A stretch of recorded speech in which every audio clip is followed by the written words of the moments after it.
যারা আমাদের বৈষম্য ছাত্র আন্দোলনের পক্ষ থেকে কাজ করছে, কিছু কিছু জায়গায় তারা আসলে অসহযোগিতা বলবো কিনা, মানে তারা স্যাটিসফাইড না আর কি, এরকম কিছু তথ্য আমাদের কাছে এসেছে, কিন্তু সেগুলো ভেরিফাইড না, যেহেতু আমরা আসলে নিজে সরজমিনে সেটা দেখিনি।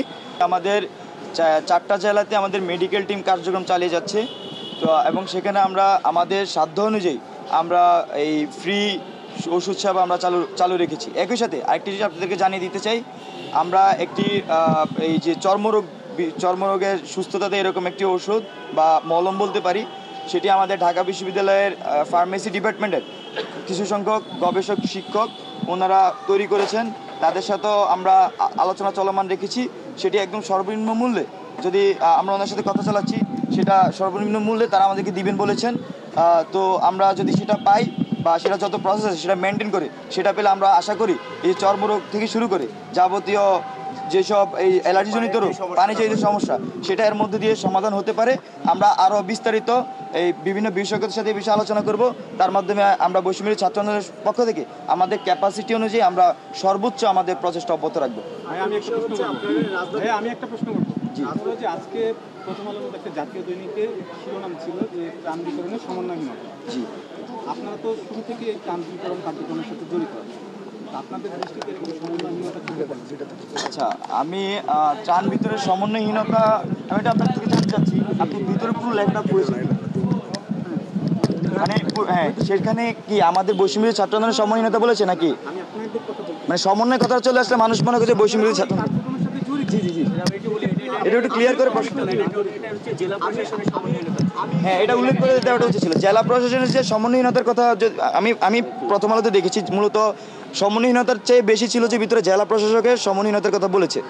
তো সেক্ষেত্রে আমাদের কাছে অনেক জায়গা থেকে তথ্য এসেছে, তারা যারা আমাদের বৈষম্য ছাত্র আন্দোলনের পক্ষ থেকে কাজ করছে, কিছু কিছু জায়গায় তারা আসলে অসহযোগিতা বলবো কিনা, মানে তারা স্যাটিসফাইড না আর কি, এরকম কিছু তথ্য আমাদের কাছে এসেছে, কিন্তু সেগুলো ভেরিফাইড না, যেহেতু আমরা আসলে নিজে সরজমিনে সেটা দেখিনি।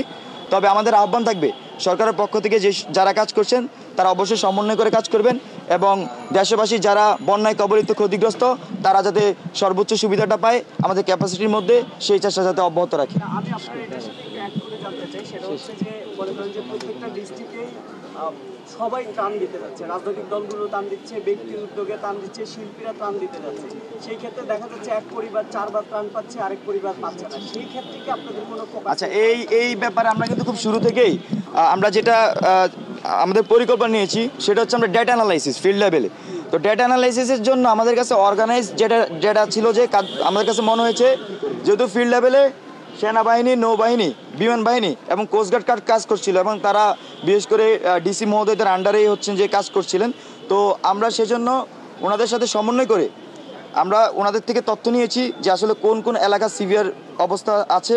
একই সাথে আমাদের বৈষম্য বিরোধী ছাত্র আন্দোলনের যারা সোর্স ছিল তাদের পক্ষ থেকে আমরা তথ্য নিয়েছি, এবং আমরা এখানে যে ত্রাণ কার্যক্রম পরিচালনা করছি তাদের অনেকের বাড়ি কিন্তু এইসব এলাকায়, তারাও আমাদেরকে তথ্য দিয়েছে।